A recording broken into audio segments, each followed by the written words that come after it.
all join palms and repeat after me. I take refuge in the Buddha. I take refuge in the Buddha. I take refuge in the Dharma. I take refuge in the Dharma. I take refuge in the Sangha. I take refuge in the Sangha. Keeping the palms joined.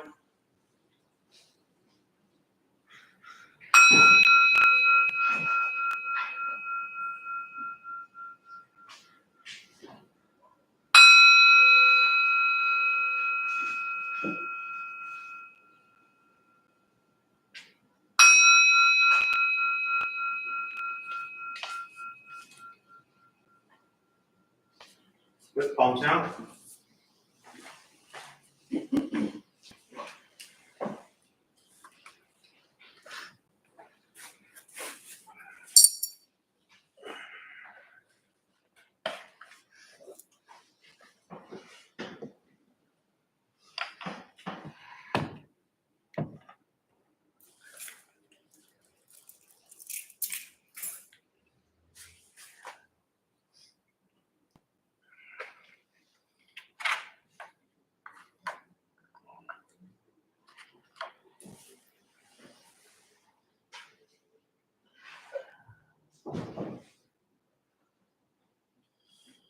All right, good morning, everybody.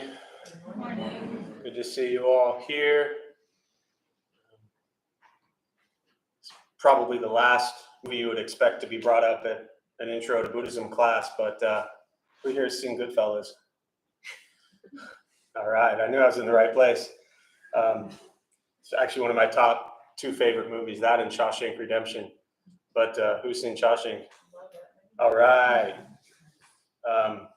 So going back to Goodfellas for a minute, although I'd love to talk about Shawshank, such a Buddhist movie. I mean, he literally goes out like one pebble at a time. That's how he gets out of there, just one pebble at a time. And yet we're trying to finish our entire lives today. You know, he spent years doing that one pebble. But back to Goodfellas. So you know the scene where, let's see, how can I explain this appropriately for a Buddhist temple? He's running around, and there's helicopters chasing him. It's towards the end. I see a head nodding, and there's a couple people doing a few things they probably shouldn't be doing with some stuff. And he's just running everywhere. You know what I'm talking about? That's my morning. Minus all the fun stuff. But it's this is just me like expressing like what I'm sitting with right now. And so when I sit and I join palms, and it's a funny thing leading this stuff all these years, is like there's, and I'm not even going to get into this, but there's always this like perception, especially if you're brand new, or even if you've been around a little while. It really takes a long time until you kind of get to know me, that you figure out I'm really no more of a mess, or less of a mess, I should say, or I'm as much of a mess as everybody else that's sitting here. For a while, people are still in this stage of like, this guy knows what he's talking about. And they assume that because I'm sitting here that I've figured something out or achieved something. Nothing, right? My life is as hectic and crazy as everybody's. And so when I sit down here, and that was that moment for me, when I come in and I do my offering and I turn this thing on and I take my phone and my keys out of my pocket, my mask, and I put on the shield and I sit down and I do this. Everything settles. And for me, that's the beauty of this practice, is it's a reminder that no how long you practice, no matter how many weeks or months or years you've been at this stuff, it doesn't mean that all of a sudden your life is just going to be this thing that you're floating through without any conflict or drama. It's never going to happen.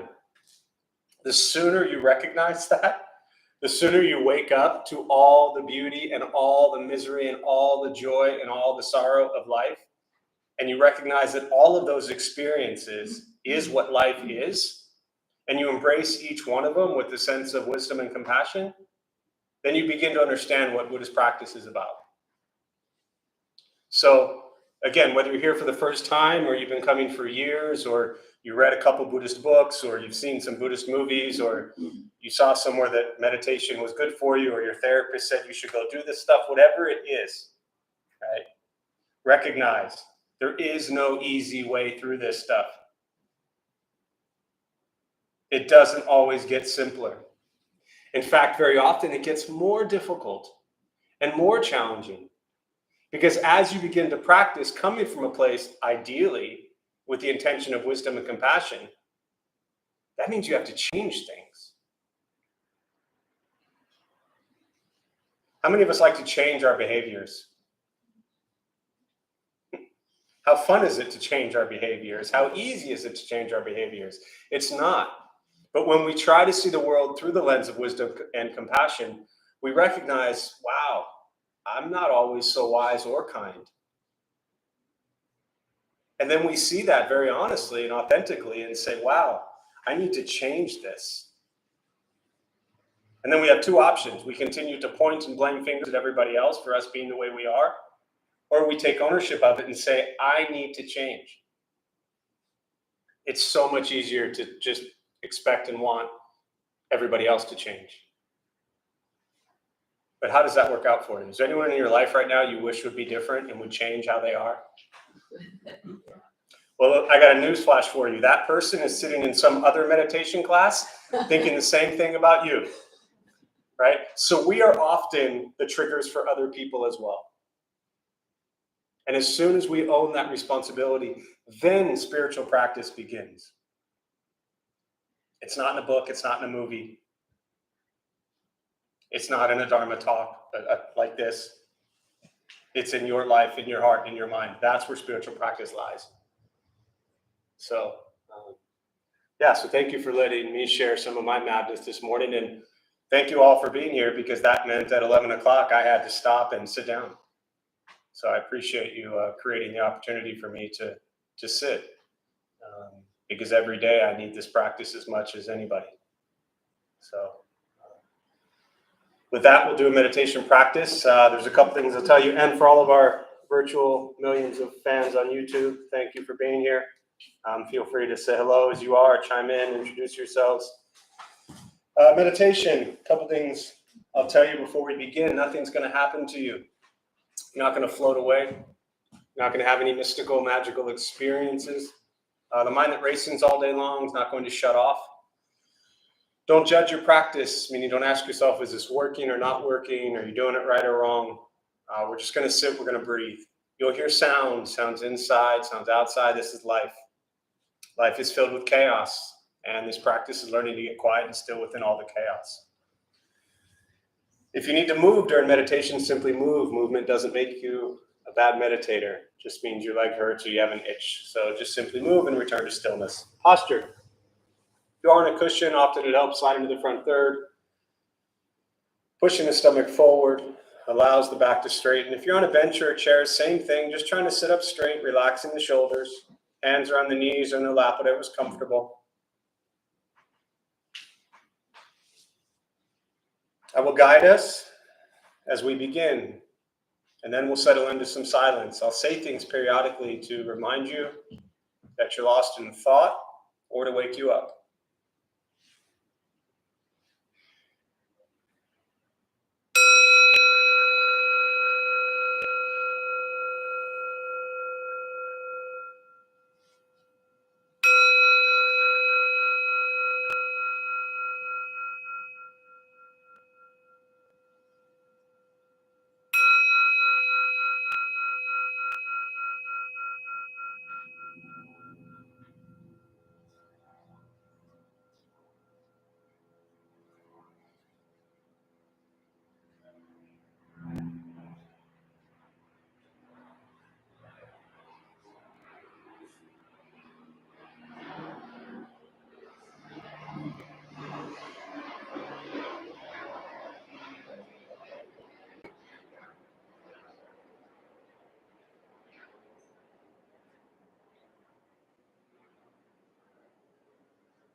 And starting with the eyes closed, if comfortable, or slightly open.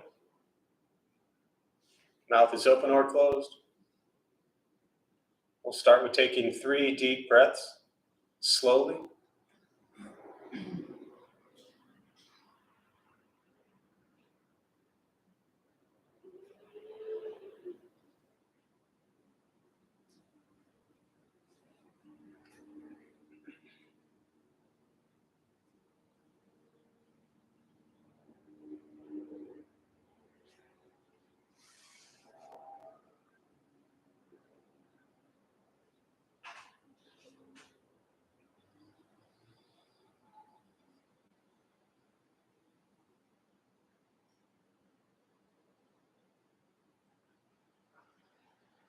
And eventually, settle into a natural rhythm of the breath.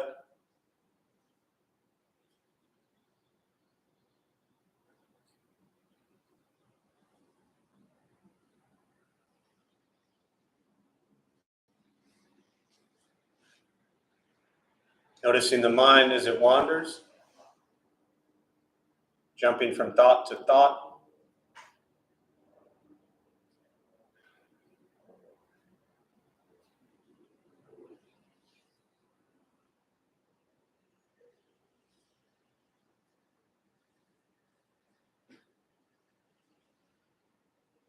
Start with gently guiding the attention, focus to the stomach or chest.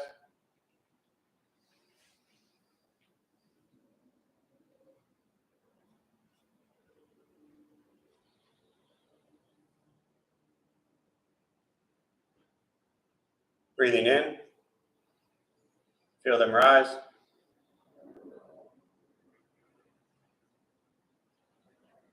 Breathing out, they fall.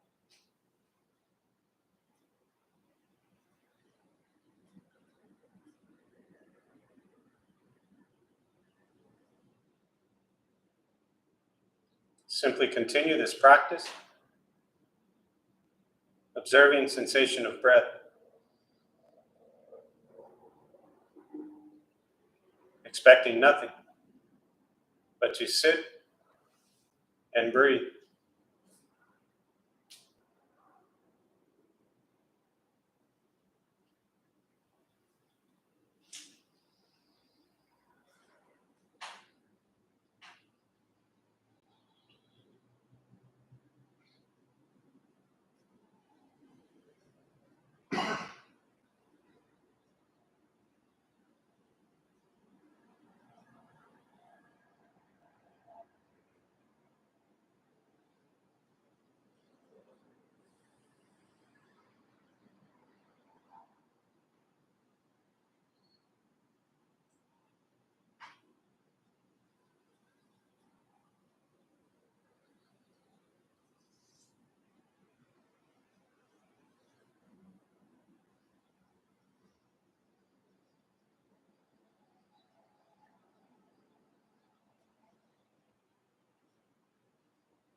As the mind wanders, lost in thought, recognize it.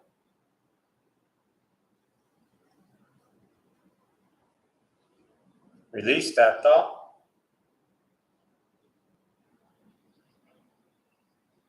Return attention, focus to the breath.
Where's your mind?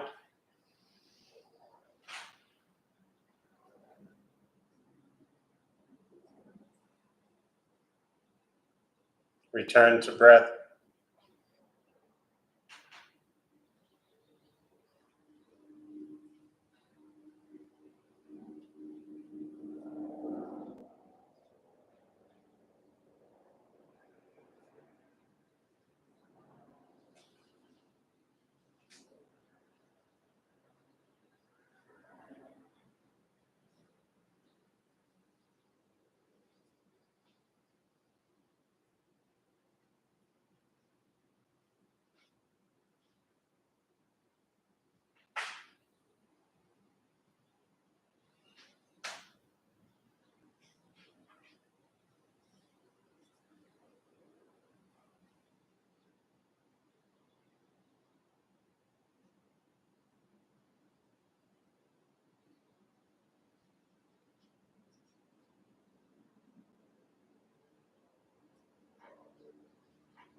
Letting go of expectations.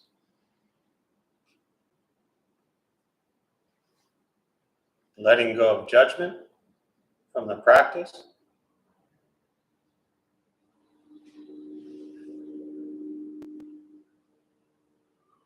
Just sitting, breathing.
Keeping the mind alert.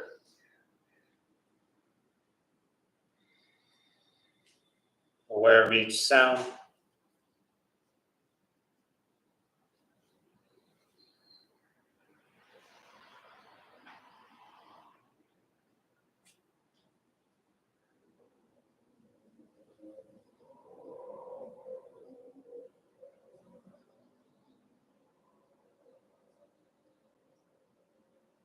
Each thought.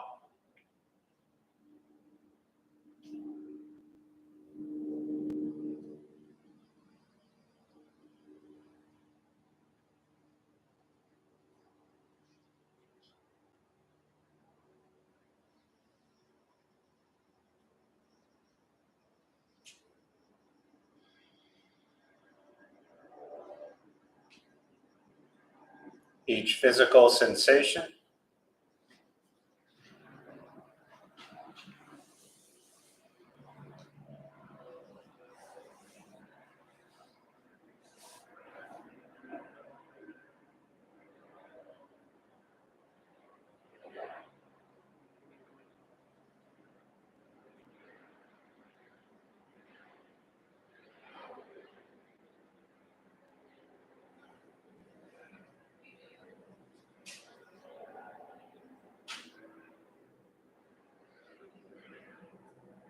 Yet concerned with nothing but sitting,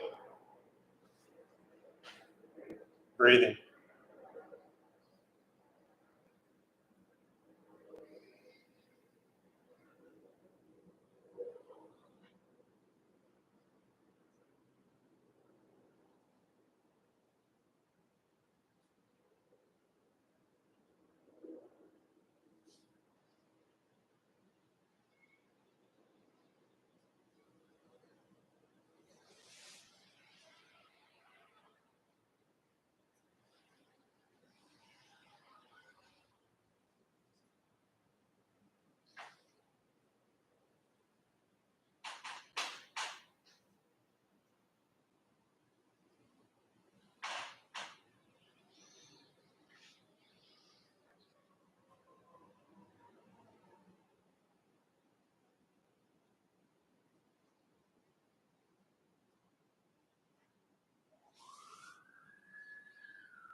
And with the body still, rested, and the speech quiet, aware of all sounds,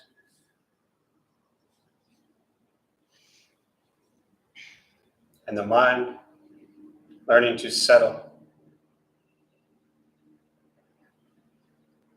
Know what it's like to just sit and breathe.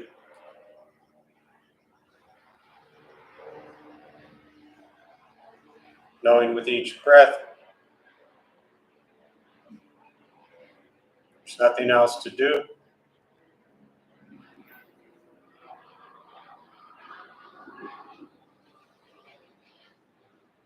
Nowhere else to go.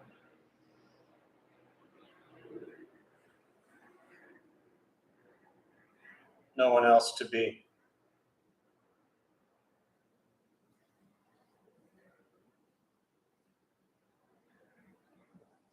Everything beautiful, exactly as it is. Sitting, breathing.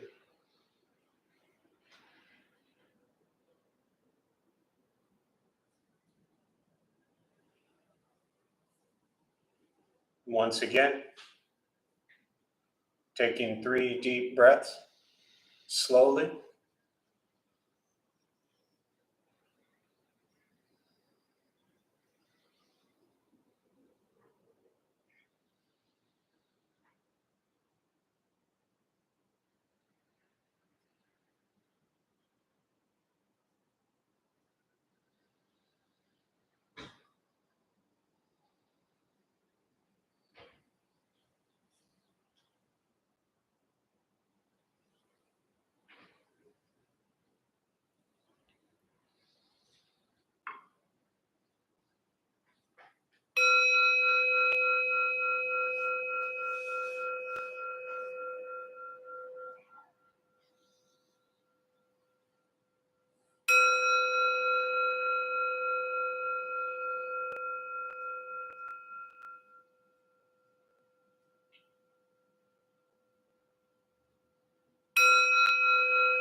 And as you slowly open the eyes,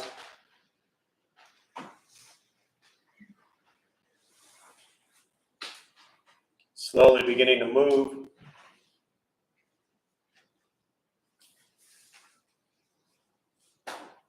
And most important, with the practice of meditation, is to recognize how you feel now, immediately after.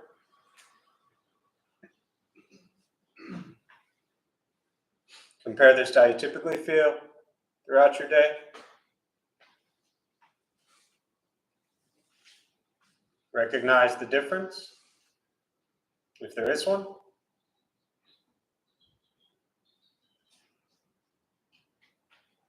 Ask yourselves how you prefer to feel every day for the rest of your life.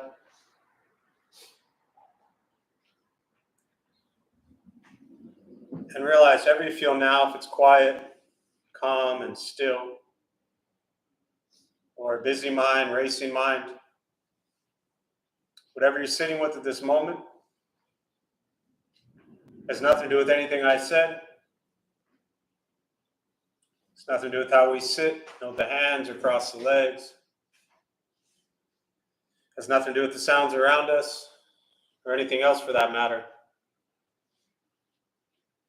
It has everything to do with your own mind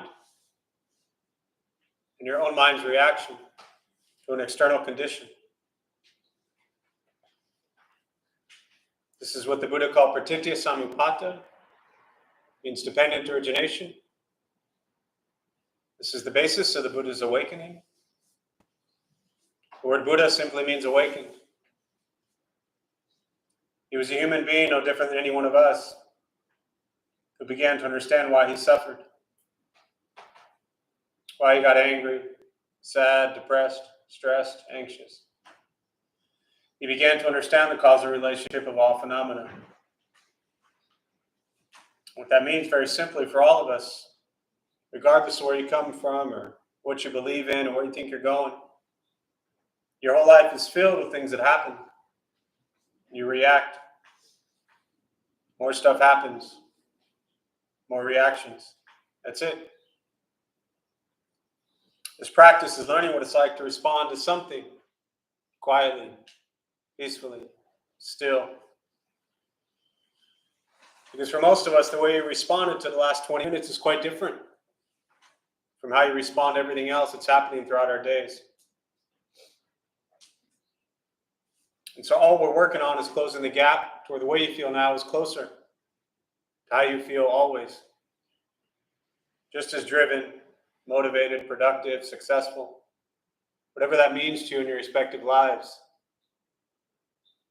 But with a mind that's steady, clear, focused, distracted by nothing, disturbed by no one. This is not an easy practice. It's not necessarily fun.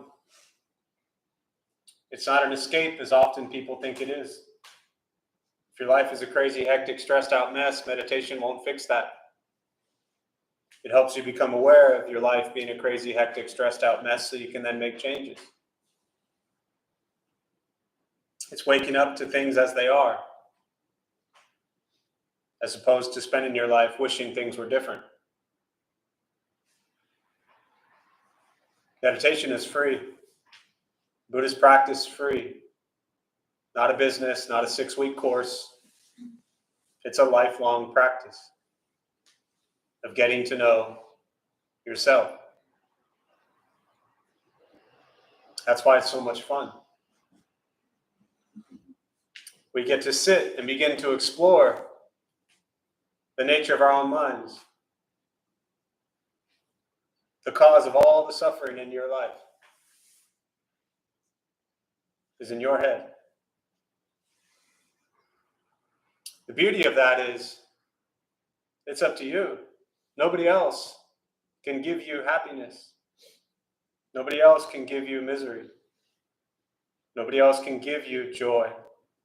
Nobody else can give you sadness. We do that all to ourselves. But we tend to build most of our lives around this idea that something, someone, or some other place is what's going to make everything all better. And so we run and we run and we run. That's that famous Ram Dass quote, wherever you go, there you are. Sounds so simple, but it's pretty deep. And it's not referring to physically where you are. I mean, that too, but once we stop trying to change, fix, control, manipulate everything and everyone around us, which is where we spend so much of our time hoping they do this, hoping they do that, wishing they would do this, wishing they would do that. So much time trying to get others to be a certain way, just to fit our ideas of what we want. This practice is letting go of that and working on changing your mind and your reaction to the world around you. And that doesn't mean that there aren't terrible, horrific, tragic, disgusting things going on in the world and in our community and in our lives every single day, because there are. We see it. But this practice is about working with your reaction to those things. And if our reaction to those things come from a place of love and kindness and compassion and forgiveness and understanding, then we can begin to create change. But if our reaction to these things is immediately come from a place of hatred and anger and rage and greed and ignorance, then we're just adding more fuel to the fire. So with that, I'll pause.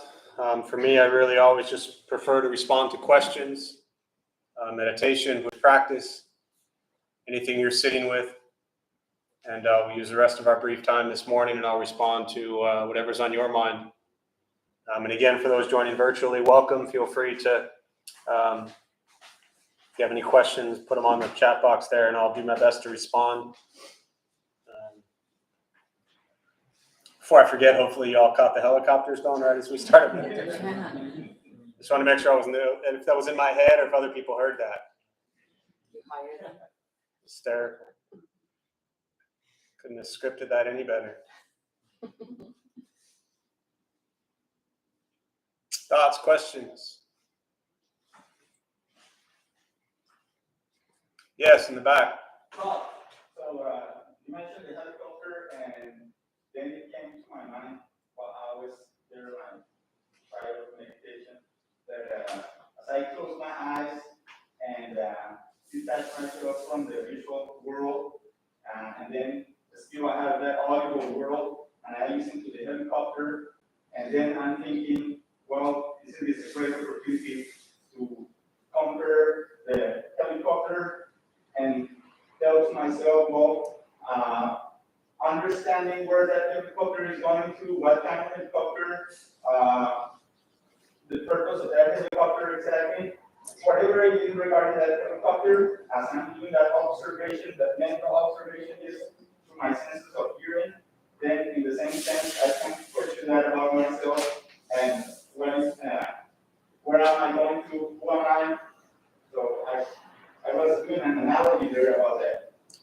Yes. So let me attempt to paraphrase that for those who didn't hear it virtually or anybody else up here. And correct me if I'm wrong, but so what you shared was that as you began the meditation and you closed your eyes, and as you said, I think you said you detached yourself from the physical world, and you heard the helicopter, and then you began to just kind of explore what the helicopter is. As you heard it, your hearing senses were kicking in, as you said, I think. And as you heard it, you began to explore what's the helicopter, where is it going, what's it doing, and then you recognize that you can also apply that to your life as well. Is that what you shared? Okay, beautiful, and I suggest you never do that. Both. So let me expand on that a little bit.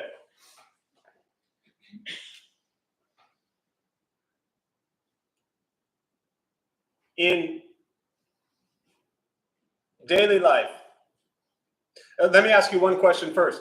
When the helicopter occurred and you heard the noise, were you, and there's no right or wrong answer, I just want to know you're genuine, were you doing that because the thought was arising like, hey, I'm doing my meditation and there's a helicopter and I don't like it, so I'm going to kind of focus on it and give it maybe some good meaning?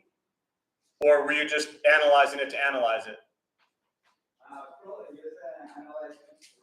Okay, yeah. Perfect, thank you.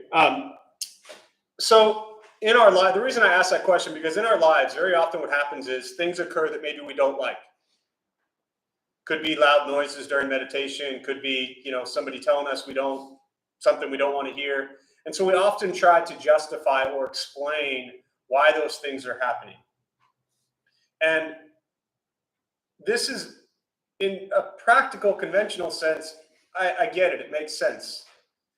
Somebody cuts us off, as an example, when we're driving, right? And I'm sure you're all wonderful drivers and don't care if anybody cuts you off, and you're also not the people who would cut anyone else off, because you're all here at a Buddhist thing on a Saturday morning, so none of you would ever piss people off, I'm sure. But let's just say you do.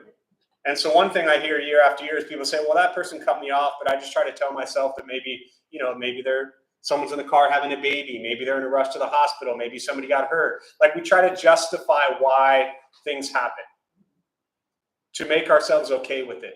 And in a practical sense, that is a great practice. It makes sense to give ourselves some sort of positive spin on things so we don't get so upset or triggered by what somebody else did. What I'm suggesting is that when things like that happen, to recognize that you hear the sound of the helicopter. Whatever you tell yourself about the helicopter is not correct. Because the truth is, you know nothing about that helicopter. Right? I mean, you've been here a few months, so I can pick on you a little bit now. Do you know anything about that helicopter? Do you even know, in fact, that it was a helicopter? Maybe it was a TV playing a really loud helicopter and they were watching Goodfellas. Right? What I'm getting at is, the reason I suggest beautiful and don't ever do that again is, this is the problem in our lives, is we try to analyze and explain things. And the difficulty, and trust me, you're not the only one in this room who does it. The difficulty is we do that very often because we want to make sense of things in the world. So we hear a sound, we want to explain it. What is it? What's it doing? Where's it going? Why is it there? The Zen practice very specifically teaches that as soon as you begin to describe something, it is no longer the experience of what it is. It is just an illusion. It's a story in your head. As soon as you take that bite of pizza and you taste that pizza, that experience, that's eating pizza. Now, when I stop and I begin to explain to everybody what that was, what it tasted like, what it smelled like, I like the mushrooms, more ricotta cheese, whatever it was, that is no longer the experience of it. That's my interpretation. And the reason I say jokingly and seriously we don't want to do that is because those are the things that we do in our lives that cause tremendous suffering for ourselves and others. Because we see things, we see people, we see places and we try to analyze them and figure them out. And as soon as we come to some sort of conclusion in our head, then we put it in a box and we think we're correct. At the very least, if you're going to do something like that, if you're going to hear a helicopter and kind of make up a story in your head about it, great. But at least remind yourself that your story is not true. It's just an illusion. It's a story. And all the suffering in our lives comes because we make up stories in our head about what we think things are. The last piece I'll add to that, just as food for thought, is that the meditation practice itself, the practice would be to hear the helicopter, if in fact it is even a helicopter, and return to breath. Hear the sound, return to breath. No longer analyze it or define it as a helicopter. No longer give it any meaning whatsoever. There's a great talk by Suzuki Roshi. Very few, he built San Francisco Zen Center in the 50s and 60s, but very few videos of him. But this is a really beautiful old video clip. You can find it on YouTube of him talking about noise versus sound. It's brilliant. It's like birds chirping. And here he is, 60 years ago, talking about noise versus sound. But we hear things and then we give them so much meaning. And this same thing happens with all of our senses. We see things, we give it meaning. We taste things, we give it meaning. We smell things, we give it meaning. And our entire life is simply driven by our senses. And the Buddha taught very clearly that we run towards things we desire, things we crave, things we like, things we want. And this running towards, this craving, this desiring causes us suffering. And we run away from things we don't like. Our aversion to foods and temperatures and people and places and clothes and, So, does that make sense? There was no question in what you said, so I gave no answer. Just two thoughts being expressed. Both absolute illusions, and neither one of them correct. Yeah, Chuck. If that's the case,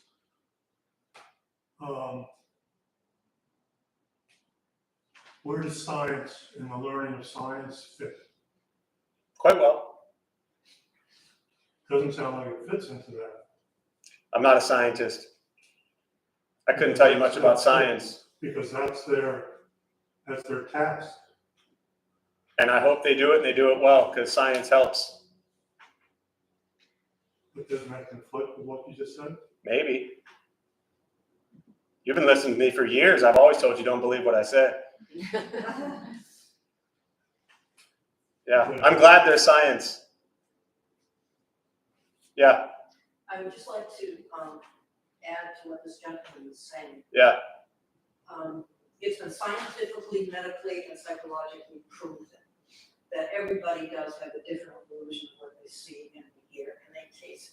And it happens with people that have damage in one part of their brain and they see things that we can't see. I forget exactly how it goes, but it has been proven that our reality is an illusion, as is everyone's. Yeah. There's my answer. It's only one answer. Okay, so going back to being out on the road. Yeah. Okay, does it seem like an illusion in the moment? How do you handle it? How do you handle it from a Buddhist perspective? Well, let me talk about this illusion thing for a minute, just so I don't give people who are maybe newer to this kind of a false sense of what I mean by illusion. When I say it's an illusion, it doesn't mean it's not happening. Right. What it means, the illusion, right? In the Diamond Sutra, they talk about everything being like a dream, a bubble, an illusion. Everything that happens is your perception of reality. It is not reality itself. So everything that happens, we perceive it a certain way. And the stories that we tell ourselves in that moment determine our behavior.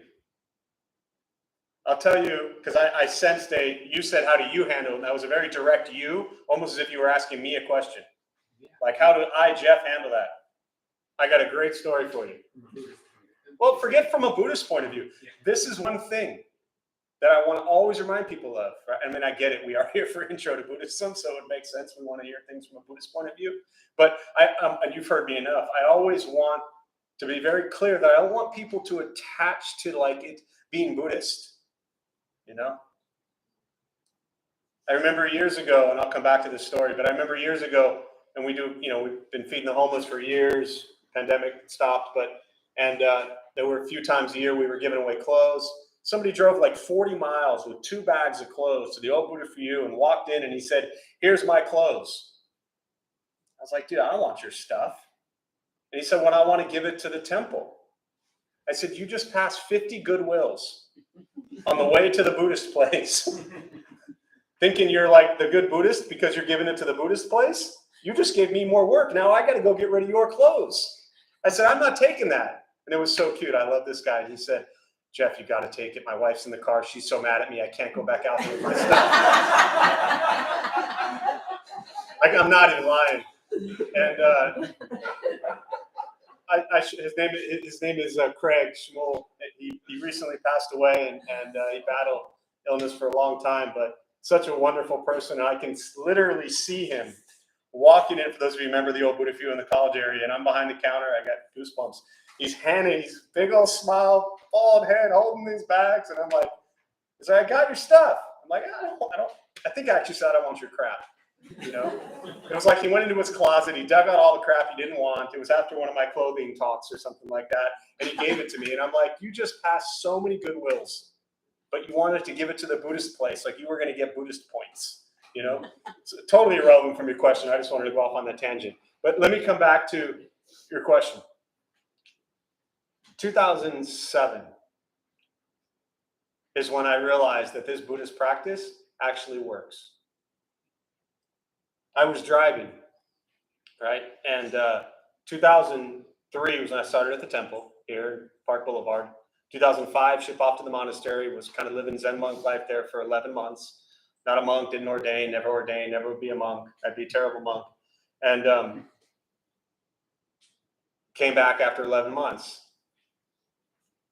Driving downtown, we had just opened the temple end of 06. I was there February 05, January 06. We opened at the end of 06. So it was maybe 6 months later, middle of 07, I'm driving, still had my car, my convertible, my Mustang, because, I always had to have the cool car. I was all my ego wrapped up in making sure I had that. I went to a monastery, but I made sure I held on to my convertible.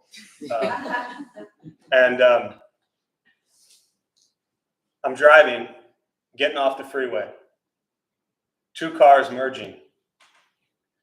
I got in front of the car, right? I cut them off. To me, I wasn't like aggressive. I was just in front of them. It wasn't like some aggressive, I'm cutting you off thing. But I got out in front of them. Top was down, my arms like here on the window thing, windows down. All of a sudden, I just get smacked in the face with something. Have you heard the story? No. Every few months I tell it. And, or maybe longer, what had happened was it was 3 or 4 kids, probably high school kids, 15, 16 years old. And they had a big gulp, Hawaiian punch, white interior, had a white shirt on. They threw it, and it was a perfect shot. If it goes too high, completely misses me in the car. Goes too low, it just hits the door. That would have been fun too. But it hit like right on top of the door where the window would have been. So the impact flies off, covered in Hawaiian punch. Right? And my immediate reaction, was laughter. I laughed because what a perfect shot it was. Because I would have been that same 16-year-old punk doing that exact same thing to somebody. And I laughed that those kids got a perfect shot off. Kept driving. About 30 seconds later, the laughter, I was literally laughing, turned into sadness. Sad that we live in a world where kids and adults get so angry at such little things that we act out in ways like that, right? I get off the freeway, pull up in front of the temple, and my buddy comes out and covered in, Hawaiian punch. It's all sticky. And he's like, "What happened?" And I tell him the story, right? It wasn't until later that night I realized that entire thing happened, and I never once got angry. Now, this is coming from a kid who grew up angry his entire life, angry at everything and everyone, right? If this had been years earlier, I would have followed them, taken the baseball bat that would have been in my trunk, and it would have been a completely different ending, right? That was when I realized this stuff works. It takes it away from you. To your question, what do? Nothing. You observe that everybody else is living their life.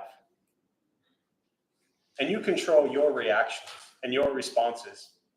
And you see the suffering in others. And you see the happiness in others.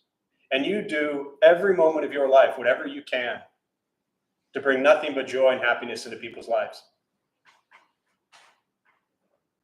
It's like that Dalai Lama quote, something along the lines of, if you can't help people, at least don't hurt them. That's what you do. When people cut you off, that's their mess, their hurry, their drama, their frustration. What do? Nothing. You slow down, you let them in. It's another fun practice, just like the shirt one, When you're on the freeway and you see somebody with a turn signal on to your left, it's possible to slow down and let them in, right? And I'm sure there's a few of you in this room that really have a hard time doing that. It is possible to actually let them get in front of you without feeling like they've, moved in on your territory. Driving is such an incredible place to practice. So, does that help? Yeah, I was thinking when I said the illusion of cutting off, meaning that I'm taking it personally, my perceptions are cutting me off. Yes. Versus they're doing what they're doing, not to me, the ego part. Yes, and that's the illusion piece is right there. The illusion, meaning the story that we're telling ourselves, is the illusion. What happened is one car, and one got in front of the other car. That's it. The illusion is the story, me, my space, you cut me off, how dare you, here's my finger. Because that makes us feel better, As soon as we give them the middle finger, then we're good. So, yeah, for sure. Fun stuff. What else?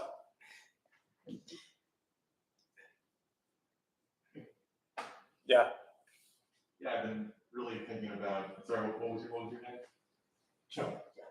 Thinking about what Chuck said about science. Yeah, science. You and Chuck can talk in like 5 minutes. Well, maybe that's the best way to do it. No, go ahead. It resonated with me. Yeah. I guess I work with a lot of scientists. And Yeah. A couple of responses that came to mind were one that they definitely suffer. Who, they? Scientists? Scientists, yeah, right. Not necessarily. The science they're doing. Yeah. Oh, no, just the ones I know. Okay. But also, I don't know. I guess maybe I should just. Yeah. Yeah, I mean, my simple thing there, I've known Chuck for years, is that I'm not that smart. I don't understand science. I believe it's real. I listen to it. I follow it. But I also know the impermanent nature of everything from Buddhist teachings. And so I'm a big fan of science. Just because I don't understand it or follow it or have any interest in it doesn't mean I don't believe in it. I also know that Einstein said that, the theory of relativity and everything that he was working with, the closest thing that made sense to everything is Buddhism. Just Google Einstein and Buddhism. He was a scientist, right? So I'll defer to Einstein. Gladly. And the thing I love about the science approach and like people who have a deep philosophical mind, which was how I came into Buddhist practice and try to analyze and figure everything out. That's why for me, the Zen practice is so beautiful, because it removed this trying to understand or explain or figure everything out. very important when it comes to science. Like, yes, I want to know, what do these drugs do? How is this going to help me or loved ones? Like, I'm glad that science is there. But I don't see any conflict in applying Buddhist teachings to science at all. I think they play it very nicely together. Yeah. Well, that kind of segues right into something that I think I had mentioned to you once when we were down here. Yeah.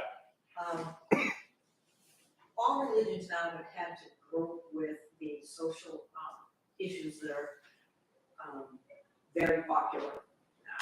Not very popular, but anyway, when I spoke to you about this, I asked you, I know we can't interpret or think about what the Buddha said.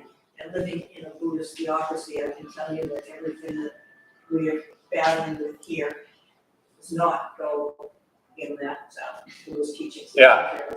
So, how do you as a Buddhist, how do people that are practicing what you are saying deal with things like medical aid and dying, abortion? Yeah.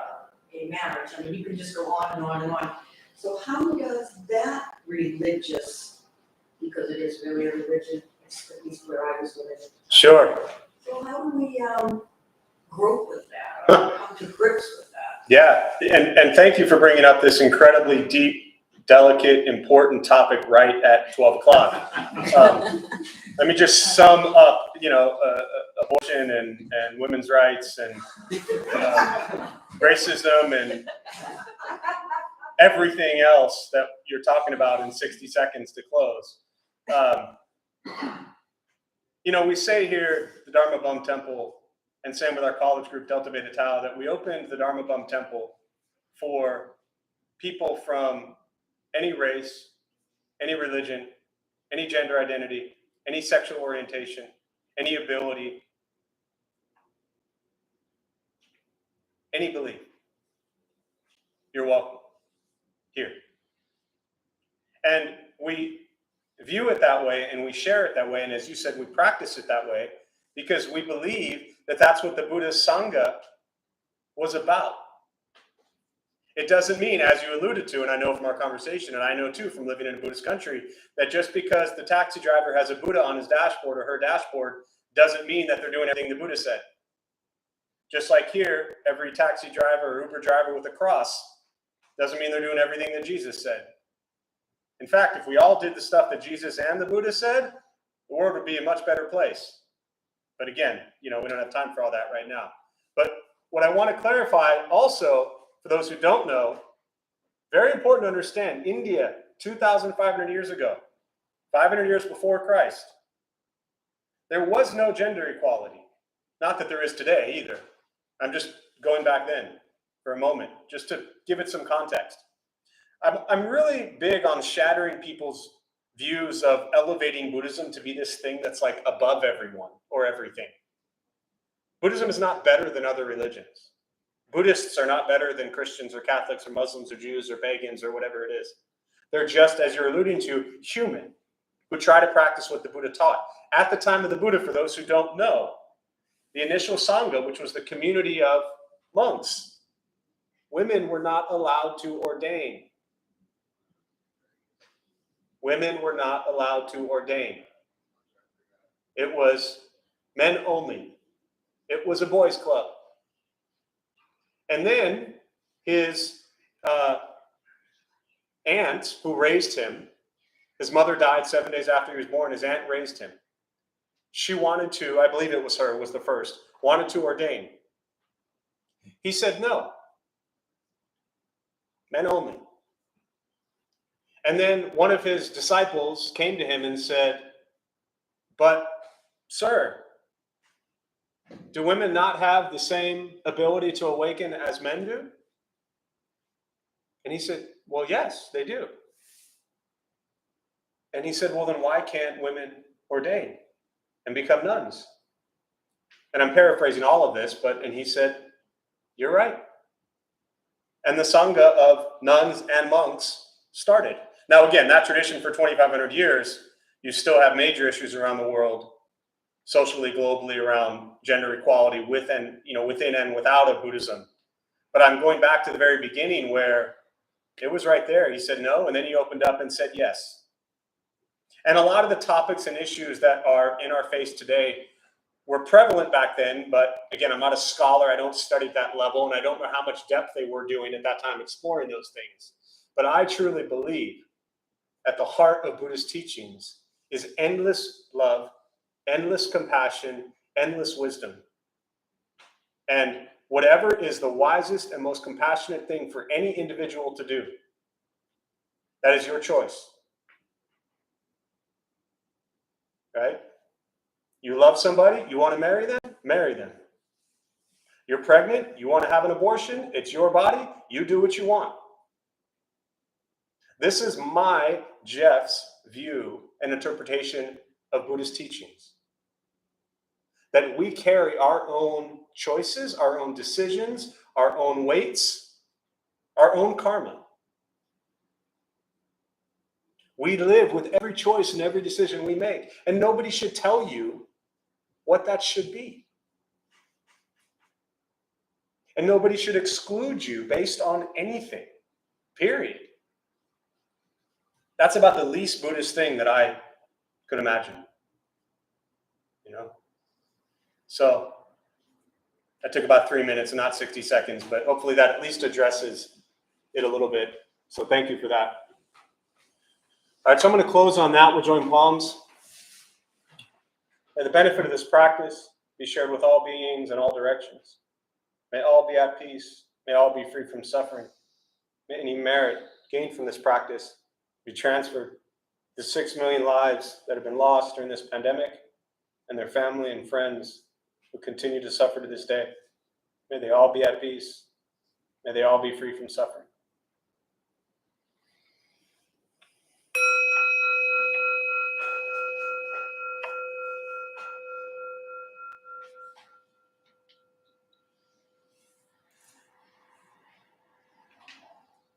All right, a few quick announcements before y'all head out. Thank you for being here. My name is Jeff. I'm a Dharma bum. We opened up this temple 15 years ago to introduce Buddhist practice to those who show up. Those of us who lead, we're not monks, we're not nuns, we're not gurus, we're not masters, we're not teachers, we're not looking for students, we're just practitioners. We do our best to take our understanding of Buddhist teachings and put it into terms that hopefully make sense to those who show up. So every night we have different people leading different Buddhist practices from different traditions. So we have a recovery sangha, anyone battling addiction, drugs, alcohol, whatever it may be, that meets a few times a week as well. A family sangha for parents, kids, teens, and toddlers once a month. All that info is on the website. Day of silence once a month, so it's the first Saturday of the month. This morning we had the college group here, so we didn't do our normal one, but somehow we convinced 20 college kids from San Diego State to get here at 8 o'clock in the morning. So that was a lot of fun. But that'll be the first Saturday of the month again next month.